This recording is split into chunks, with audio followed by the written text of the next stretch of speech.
La demande de divorce de ma femme était censée me briser, défaire le tissu même de mon existence, mais au lieu des larmes attendues, des supplications pathétiques qu'elle anticipait si clairement, un sourire de soulagement sincère et indéniable s'épanouit sur mon visage. 15 ans d'histoire partagée, de supposée dévotion, s'effondrèrent en cet instant, révélant la vérité sous l'illusion. Elle n'a jamais compris, elle n'a jamais réalisé que j'avais 10 longueurs d'avance, ou que son secret le plus profond n'était en fait pas un secret du tout. On dit que ce qui ne vous tue pas vous rend plus fort.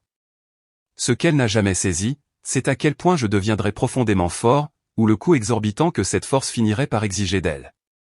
Je m'appelle Jack Reynolds, j'ai 46 ans, et ceci est la chronique captivante de la façon dont la trahison de ma femme est devenue le catalyseur de la plus grande transformation de ma vie. J'ai rencontré Sarah au barbecue de mon copain Mike il y a 1 décennie et demie. Elle est entrée dans le jardin, une apparition dans une robe d'été, ses cheveux blonds couronnés de lunettes de soleil, captivant tous les regards. Je ne cherchais rien de sérieux à l'époque, mon entreprise de construction naissante consommait mes semaines de 70 heures, mais Sarah, d'un seul sourire, a changé la trajectoire de mon monde. Vous me fixez, taquina-t-elle, me prenant la main dans le sac, une assiette de travers de porc serrée dans ma main. Désolé, répondis-je, le visage rougissant, ce n'est pas tous les jours qu'un homme voit quelqu'un qui, en comparaison, fait paraître le soleil bien pâle. Son rire, doux et sincère, a scellé notre destin. 6 mois plus tard, je lui ai fait ma demande sur un bateau tanguant sur le lac Michigan. 1 an après, nous avons acheté notre belle maison coloniale à Oakwood Heights, son immense jardin promettant un avenir rempli d'enfants dont nous rêvions. Les premières années furent tout ce que j'avais imaginé. Sarah était mon soutien indéfectible, célébrant chaque nouveau contrat pour Reynolds Construction comme si nous avions touché le jackpot. Quand je travaillais tard, elle apportait le dîner au bureau. Quand le stress menaçait de me submerger, elle savait intuitivement s'il fallait offrir des mots ou simplement être là. Nous étions solides, pensais-je. Les enfants ne sont jamais venus, un cruel coup du sort selon les médecins, mais nous avions fait notre paix et j'ai investi mon énergie à forger notre sécurité financière. Pour notre 10e anniversaire, Reynolds Construction comptait 30 employés et des projets s'étendant sur 3 États. J'ai offert à Sarah une Mercedes pour son anniversaire, et nous avons passé 2 semaines glorieuses à Hawaï. La vie, dans sa forme la plus pure, était belle. Jusqu'à ce qu'elle ne le soit plus. Le changement fut subtil, une ombre insidieuse. D'abord des choses triviales, elle a cessé de me demander comment s'était passée ma journée, se couchait tôt, devenait inséparable de son téléphone. Quand je demandais « Est-ce que tout va bien ?», elle invoquait la fatigue ou ses clients en design d'intérieur. Puis vinrent les soirées tardives, les soirées entre filles qui se firent de plus en plus fréquentes. Des vêtements chers et inconnus commencèrent à apparaître dans son placard, jamais portés en ma présence. Son téléphone sonnait à des heures indues, les appels étaient pris à voix basse depuis une autre pièce. Thanksgiving dernier, j'ai organisé un dîner d'anniversaire surprise, estimant que 15 ans ensemble méritaient quelque chose d'extraordinaire. Notre restaurant préféré, des fleurs, tout le tralala. Elle n'est jamais arrivée. Un texto à 21h30, son amie Jenna avait une rupture d'urgence, avait besoin de soutien. J'ai mangé seul, le bavardage festif des autres couples servant de toile de fond cruelle à mon steak qui refroidissait. Quand elle est finalement rentrée en titubant après minuit, ses cheveux empestaient une eau de Cologne qui n'était pas la mienne. « Comment va Jenna ?» ai-je demandé depuis le canapé du salon plongé dans l'obscurité. Sarah sursauta. « Jésus, Jacques, tu m'as fait peur. Pourquoi es-tu assis dans le noir ? » « J'attends que ma femme rentre de notre dîner d'anniversaire, répondis-je, les mots comme un coup de marteau silencieux. Elle se figea, la main portée à sa bouche. Oh mon Dieu, c'était ce soir. J'ai complètement oublié. L'expression sur son visage n'était pas de la culpabilité, c'était l'agacement manifeste d'être prise sur le fait. C'est à ce moment-là que j'aurais dû savoir. Au lieu de cela, j'ai ravalé ma fierté, accepté ses excuses creuses et me suis retiré dans un lit solitaire. Je construisais la vie de nos rêves, elle construisait une stratégie de sortie. J'étais plongé dans une journée exténuante de 14 heures sur un important développement riverain quand je l'ai trouvé. Le reçu, glissé dans notre buanderie, un traître silencieux. Il était tombé de la poche du manteau de Sarah. Une facture d'hôtel du Lakezid Resort, à seulement 2 villes de là. La date, mardi dernier, quand elle prétendait être chez sa sœur à Milwaukee. Mon estomac se serra, un point froid d'angoisse. Mais j'ai gardé mon sang-froid. 2 décennies à diriger des chantiers de construction avaient gravé une leçon cruciale dans mon être même, réfléchi avant d'agir. J'ai empoché le reçu, sans dire un seul mot. Ce week-end-là, je me suis levé avant l'aube et j'ai conduit jusqu'à ma cabane de pêche à Crystal Lake, un sanctuaire que j'avais construit de mes propres mains avant que Sarah n'entre dans ma vie. La solitude de l'eau m'éclaircissait toujours les idées.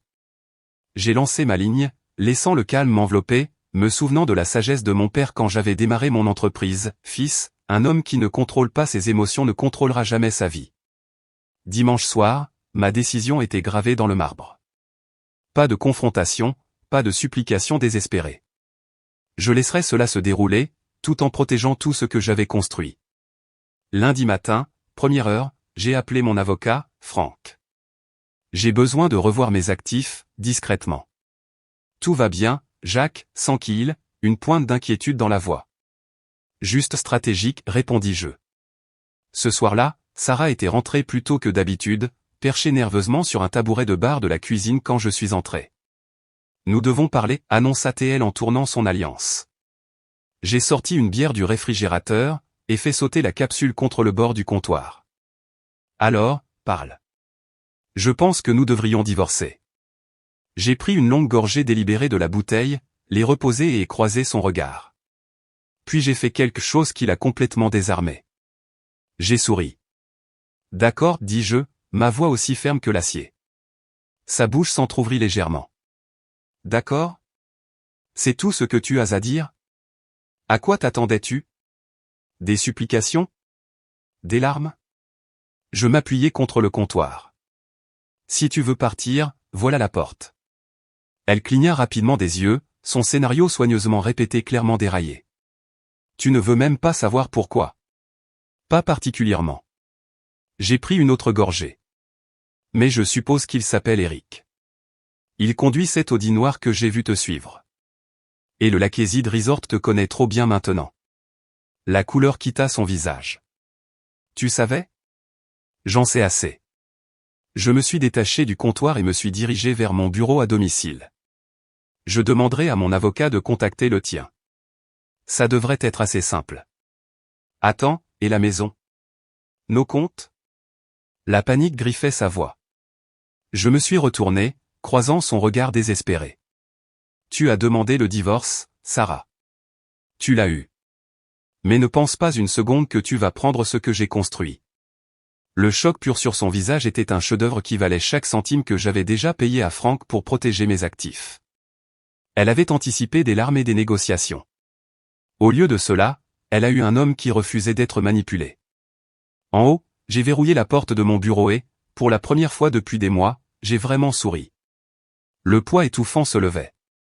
Ma femme venait de demander le divorce et, contre toute attente, je ressentais quelque chose qui s'apparentait à de la joie. Le lendemain matin, Sarah est partie tôt pour le travail, évitant à peine mon regard. J'ai attendu 20 minutes, puis je me suis aventuré dans notre chambre. Il était temps de sonder la profondeur de ce terrier de lapin. Le deuxième téléphone gisait dans sa table de nuit, maladroitement caché sous une pile de foulards. Un geste d'amateur. Pire encore, pas de mot de passe. J'ai parcouru d'innombrables messages entre elle et Eric. 11 mois qu'ils se voyaient. Reçu d'hôtel, confirmation de vol, plans élaborés pour emménager ensemble une fois notre divorce finalisé. Le plus accablant, c'était les discussions financières. Jacques n'a aucune idée des comptes de l'entreprise, avait-elle écrit. Une fois que j'aurai déposé la demande, je pourrai exiger la moitié de tout. J'ai méticuleusement photographié chaque détail incriminant, puis j'ai remis le téléphone exactement comme je l'avais trouvé. Ensuite, son bureau à domicile. Dans la déchiqueteuse, j'ai découvert des fragments déchirés de ses relevés bancaires. Patiemment, comme un puzzle complexe, je les ai réassemblés, révélant de multiples virements vers un compte que je ne reconnaissais pas. Mon sang a bouilli, mais j'ai canalisé cet enfer en action. J'ai appelé mon associé, Tom. Tu te souviens de cette clause de rachat que nous avons ajoutée à notre accord de partenariat, ai-je demandé. J'ai besoin de l'activer aujourd'hui. Tout va bien, Jacques? L'inquiétude perçait dans sa voix. Ça ira. Juste pour assurer mes arrières. À midi, tous mes actifs personnels étaient sécurisés sur de nouveaux comptes et ma participation dans Reynolds Construction était impénétrable. Sarah pouvait essayer de s'en prendre à mon argent, mais elle ne trouverait que des portes closes. Ce soir-là, je révisais des documents quand Sarah a fait irruption, le visage rouge de fureur. « Que as-tu fait » exigea-t-elle en brandissant son téléphone. « Eric dit que le titre de propriété de la maison est uniquement à ton nom. »« C'est impossible. » J'ai levé les yeux calmement. « Vraiment ? Vérifie les papiers de refinancement que tu as signés l'année dernière. » Je n'ai pas lu les petits caractères, admit-elle, se dégonflant légèrement. « C'est regrettable pour toi. » Je suis retourné à mes papiers. « Tu ne peux pas faire ça. » Sa voix monta. « J'ai droit à la moitié. » Je me suis levé lentement, la dominant. « La moitié de quoi, précisément ? La moitié de l'entreprise que j'ai bâtie pendant que tu couchais avec Eric ? La moitié de la maison que j'ai payée pendant que tu planifiais ta sortie ? Je ne pense pas. » Elle recula, une lueur de quelque chose qui ressemblait à de la peur dans les yeux. Pas la peur d'un mal physique, car je ne la toucherai jamais, mais la peur de la réalité qui s'effondrait. Quand tu m'as épousé, dis-je doucement, tu pensais épouser un simple entrepreneur qui ne remarquerait pas qu'on le manipulait. Grosse erreur. Elle quitta la pièce sans un mot de plus. Plus tard, je l'ai entendu au téléphone, expliquant frénétiquement à Eric que leur parachute doré venait de ne pas s'ouvrir. Les papiers du divorce sont arrivés par courrier recommandé 3 jours plus tard. L'avocate de Sarah, une femme élégamment vêtue nommée Vanessa Rodriguez, a demandé une réunion à son bureau du centre-ville. J'ai emmené Frank, avec un épais dossier de preuves.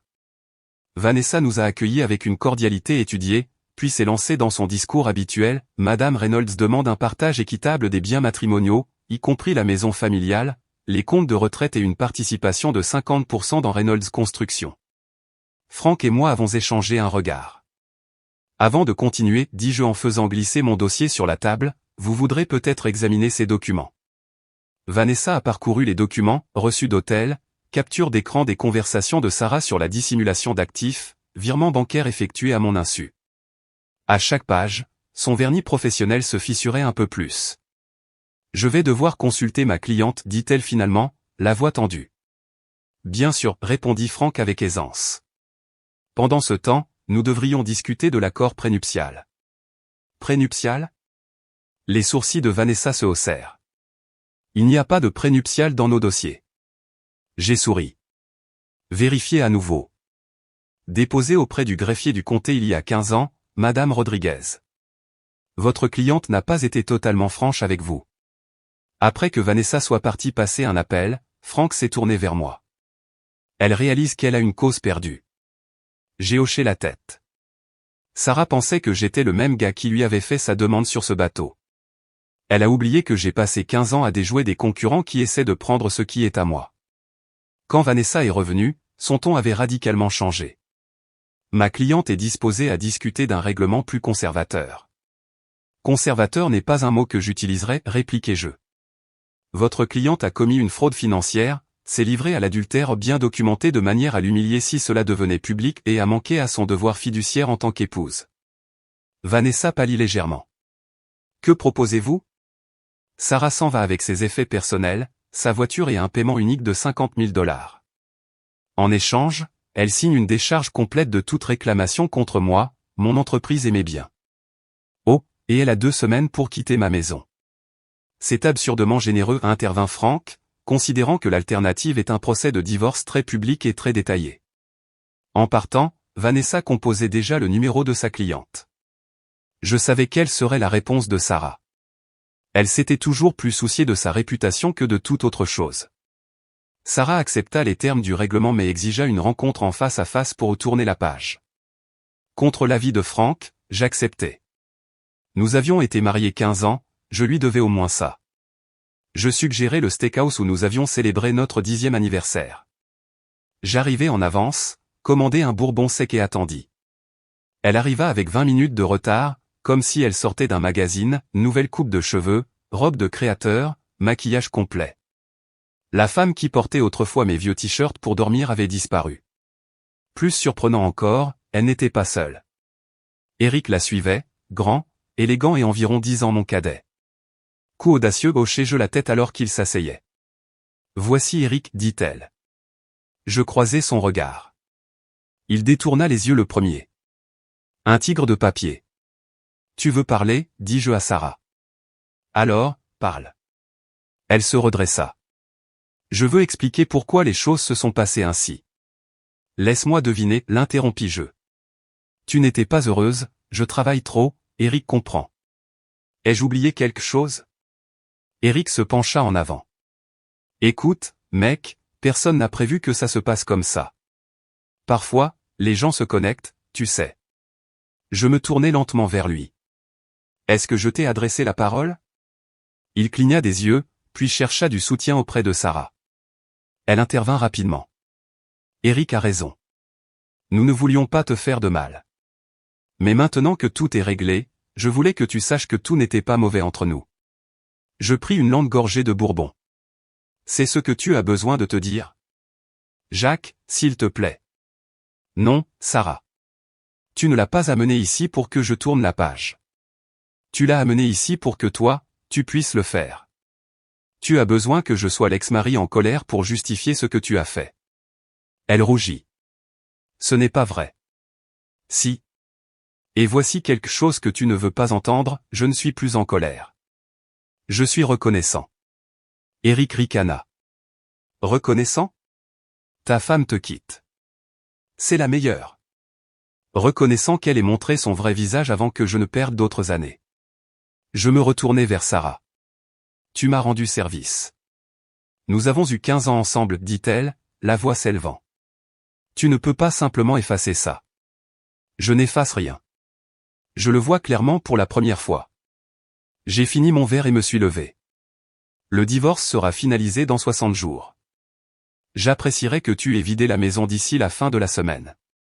Eric passa son bras autour d'elle.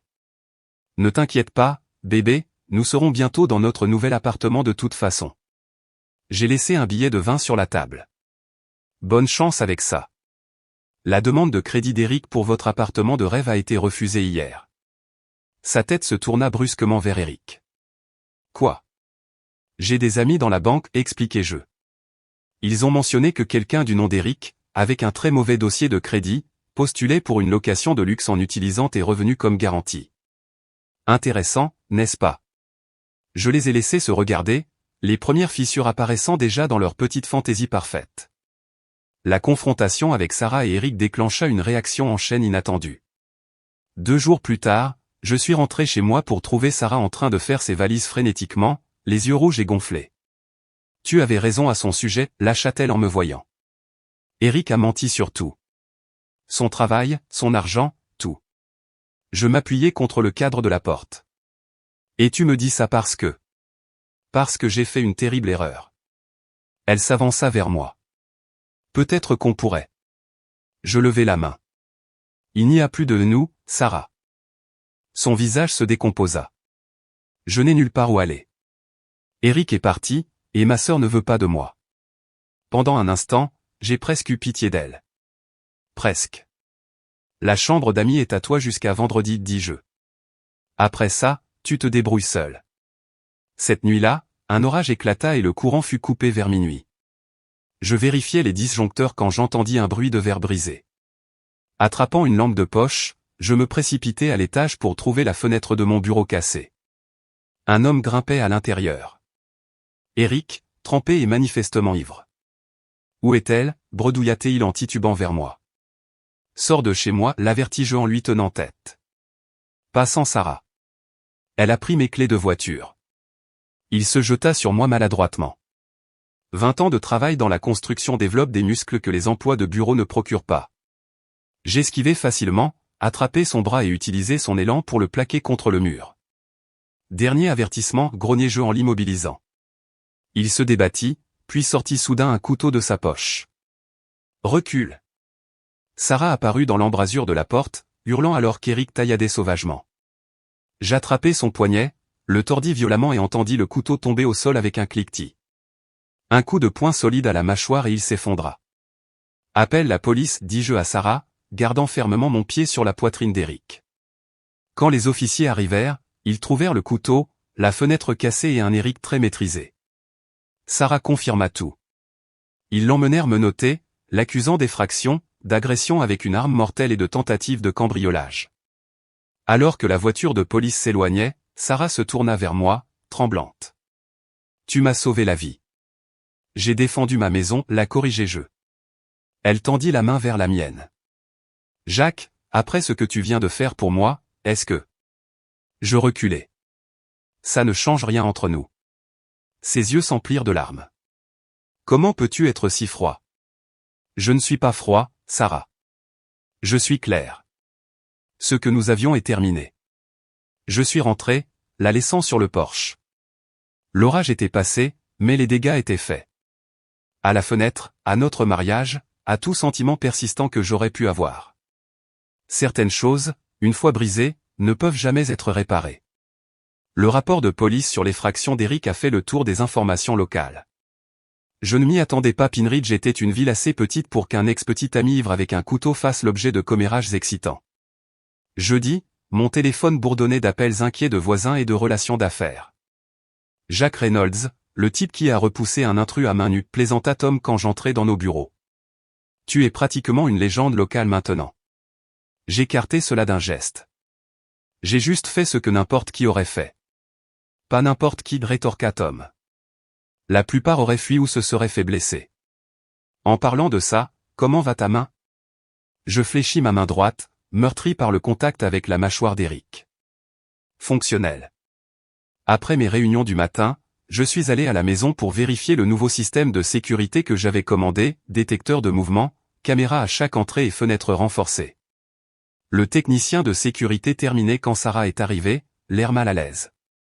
Tu mets vraiment le paquet, commenta-t-elle en regardant un homme installer un clavier près de la porte d'entrée. Les événements récents l'ont rendu nécessaire, répondis-je froidement. Après le départ du technicien, Sarah s'attarda dans la cuisine, tripotant la bandoulière de son sac à main. Jacques, à propos de ce qui s'est passé avec Eric. C'est réglé. Il aurait pu te tuer. Mais il ne l'a pas fait. J'entrai le nouveau code de sécurité, testant le système. Tes affaires sont prêtes? Elle hocha la tête, les yeux baissés. J'ai trouvé un appartement en ville. Baille au mois, jusqu'à ce que je voie clair. Intelligent. Elle s'approcha. Jacques, tu m'as sauvé de lui. Après tout ce que je t'ai fait, pourquoi? Je la regardais vraiment pour la première fois depuis des mois. La femme que j'avais épousée était toujours là, quelque part, sous les choix égoïstes et la trahison. Je ne l'ai pas fait pour toi, dis-je finalement. Je l'ai fait parce que c'est ce que je suis. Eric était chez moi, menaçant des gens avec un couteau. Il n'y avait qu'une seule façon pour que ça se termine. La police a dit que si tu ne l'avais pas maîtrisé. Sarah l'a coupé je. C'est fini entre nous. C'était fini au moment où tu as décidé que notre mariage ne valait pas la peine de se battre. Ce qui s'est passé avec Eric ne change rien à cela. Elle essuya une larme. J'ai fait la plus grosse erreur de ma vie, n'est-ce pas? Je ne répondis pas directement. Ton heure de départ est midi demain. Je ne serai pas là. Laisse tes clés sur le comptoir. Alors qu'elle se tournait pour partir, j'ajoutai, et Sarah, change ton numéro de téléphone. Bloque Eric partout. Les hommes comme ça ne disparaissent pas comme par magie. Elle s'arrêta à la porte. Tu tiens encore à moi.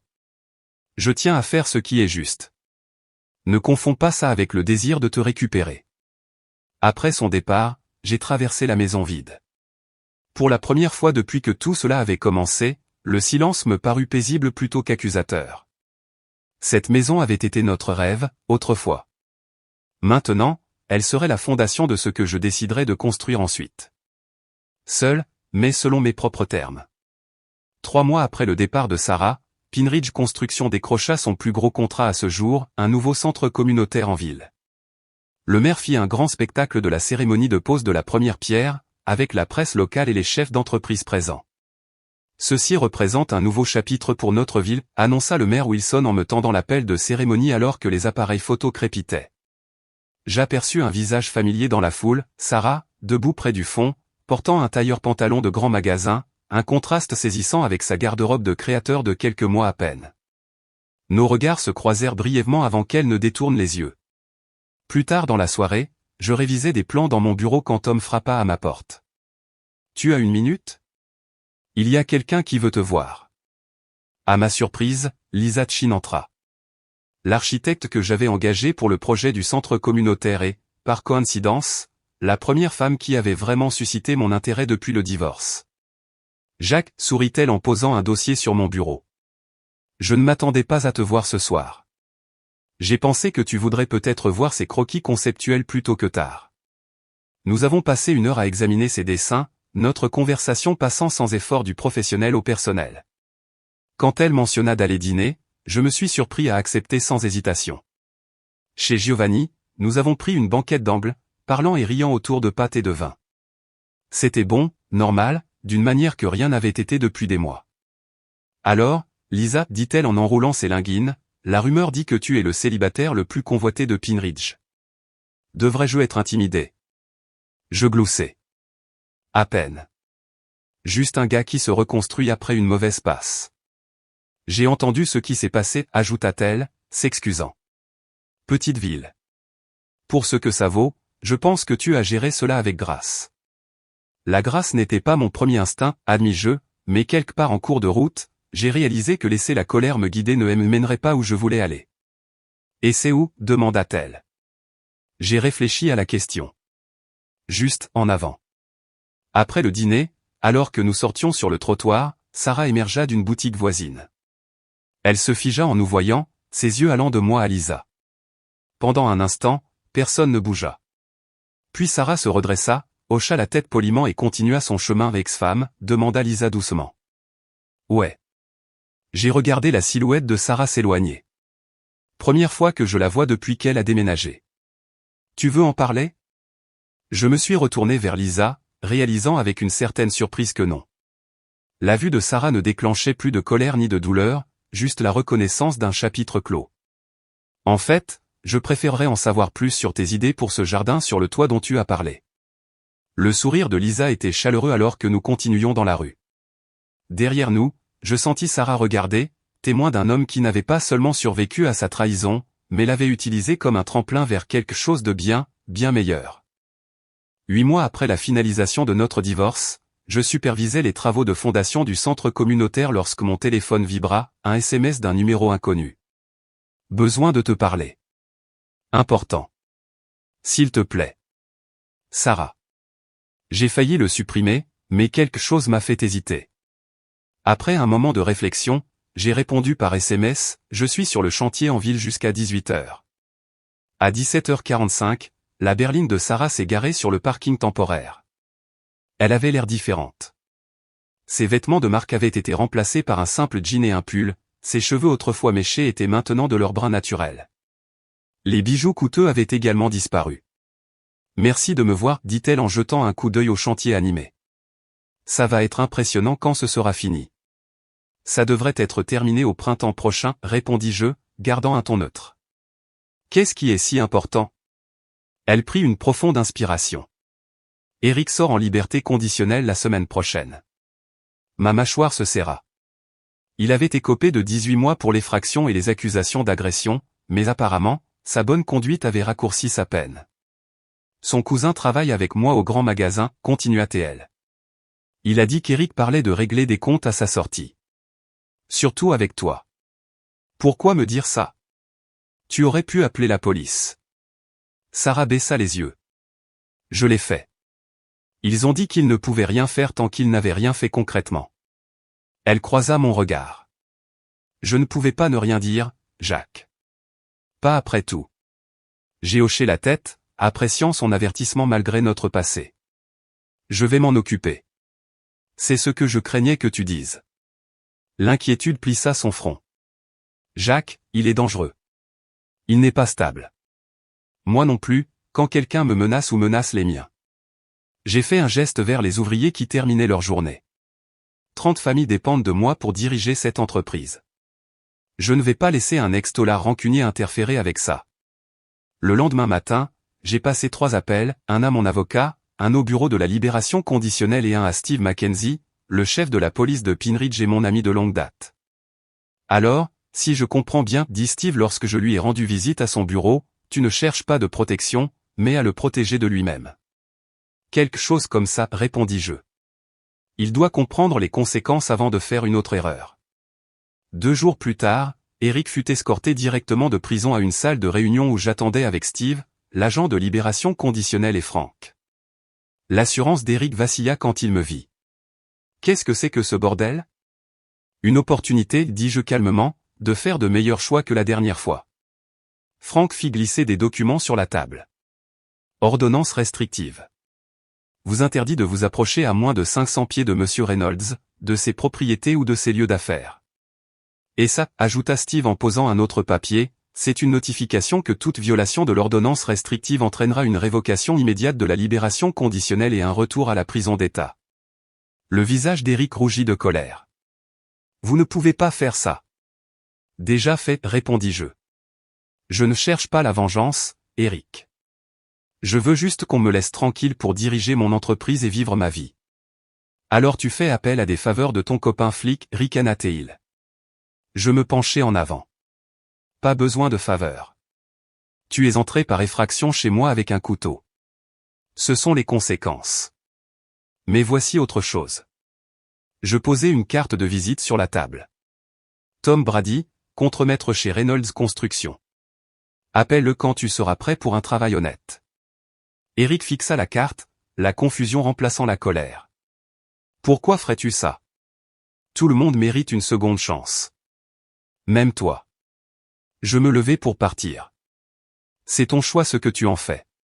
En sortant, j'entendis l'agent de libération conditionnelle dire à Eric à quel point il avait de la chance. Il n'avait aucune idée que la chance n'avait rien à voir là-dedans. Parfois, le geste le plus fort n'est pas de riposter, c'est de tendre la main à quelqu'un qui a autrefois essayé de vous abattre. Un an jour pour jour après que Sarah m'ait demandé le divorce, je me tenais sur le toit achevé du centre communautaire de Pine-Ridge, contemplant la ville qui avait été ma maison pendant près de 2 décennies. L'inauguration était prévue pour le lendemain, le maire, le conseil municipal et la majeure partie de Pine-Ridge seraient là pour célébrer. Quelle vue, dit Lisa en me rejoignant au bord. Son cabinet d'architecte avait fait un travail incroyable, transformant les fondations de mon équipe de construction en quelque chose de vraiment spécial. Ça valait chaque minute de travail, acquiesçai-je en passant mon bras autour de ses épaules. Les 6 derniers mois avec Lisa avaient été inattendus, de la meilleure façon possible, une relation bâtie sur le respect mutuel et un objectif commun, plutôt que sur un besoin constant de faire mes preuves. Comment te sens-tu? Demanda-t-elle. Achever quelque chose d'aussi important, exactement un an après que ma vie se soit effondrée. Je souris. Ça ressemble à un timing parfait. Mon téléphone vibra. Un SMS de Tom, je viens d'embaucher Eric à plein temps. Le gars est en fait un travailleur décent. Qui l'eût cru? J'ai montré le message à Lisa. Ton projet de rénovation a un nouveau menuisier junior, semble-t-il. Tu es un homme bon, Jack Reynolds, dit-elle en étudiant mon visage. Peu de gens lui auraient donné cette chance. J'ai haussé les épaules. S'accrocher à la colère devenait lourd. Il fallait bien la poser quelque part. La porte du toit s'ouvrit et le maire Wilson émergea avec plusieurs journalistes. Le voilà. L'homme du jour. Jack, nous sommes prêts pour ces photos quand vous le serez. Alors que nous nous dirigions vers eux, Lisa me serra la main. Au fait, j'ai eu le contrat Henderson. Nous nous étendons officiellement à Milwaukee. C'est fantastique, dis-je, sincèrement fier de son succès. La séance photo dura plus longtemps que prévu, le maire insistant pour des clichés sous tous les angles du bâtiment. Alors que nous terminions, j'aperçus une silhouette familière qui regardait de l'autre côté de la rue. Sarah, debout à côté de sa voiture. Je m'excusai et traversai pour la rejoindre. L'endroit a l'air incroyable, dit-elle. Toute la ville en parle. Merci. J'étudiai son visage, remarquant l'absence de cette colère amère qui était là les dernières fois où nous nous étions parlé. Comment vas-tu? Mieux, hocha-t-elle la tête. J'ai été promue directrice adjointe. J'ai signé un bail pour un vrai appartement, pas juste un truc au mois. Des petits pas. C'est bon à entendre. Un silence gênant s'installa entre nous. J'ai vu Eric la semaine dernière, dit-elle finalement. À la quincaillerie. Il achetait des outils pour son nouveau travail. Il m'a dit que tu l'avais embauché. Tom l'a fait, mais oui, il s'en sort bien. Sarah secoua la tête avec étonnement. Il y a un an, tout était si différent. Je pensais savoir ce qui me rendrait heureuse. J'étais si sûr de mériter plus que ce que nous avions. Je ne répondis pas, mais mon silence la poussa à continuer. J'avais tout, et j'ai tout gâché. On t'a tout pris, et tu as construit quelque chose de mieux. Elle sourit tristement. Je suppose que ça en dit long sur nous deux. Lisa m'appela de l'autre côté de la rue, me faisant signe de revenir pour une dernière photo. Je devrais y aller, dis-je. Sarah hocha la tête. Jacques, je suis contente que tu aies trouvé quelqu'un qui te mérite. En retournant vers Lisa et la foule qui attendait, je sentis le dernier poids se soulever de mes épaules. Parfois, il faut tout perdre pour découvrir ce dont on est vraiment capable de construire. Pas seulement des structures de bois et d'acier, mais une vie d'intégrité, de force et de bonheur authentique. L'homme qui se tenait sur ce toit n'était pas le même que celui qui avait été aveuglé par la trahison de sa femme un an auparavant. Il était plus fort, plus sage, et enfin, complètement libre.